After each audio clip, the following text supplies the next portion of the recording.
આજનો આપનો મંત્ર છે પંચ રક્ષા. 5 પ્રકારની રક્ષા હોય છે. આત્મરક્ષા કોને કહેવાય? દુશ્મનોથી શરીરનું રક્ષણ કરવું એટલે આત્મરક્ષા. એટલું જ નહીં, પણ કામ, ક્રોધ, લોભ, મોહ, મદ અને મત્સરથી પોતાના આત્માની રક્ષા કરવી એ સાચી આત્મરક્ષા છે. બીજું ગૌરક્ષા.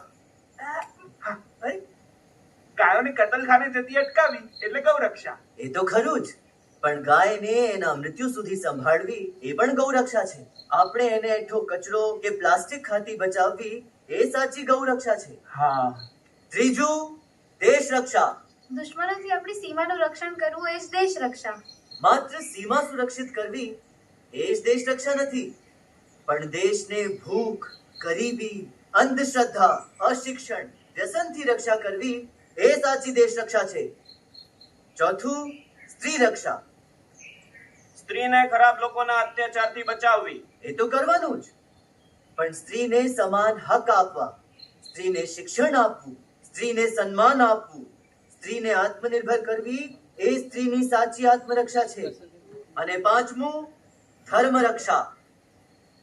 વિધર્મીઓથી આપણા ધર્મનું રક્ષણ કરવું એટલે ધર્મ રક્ષા.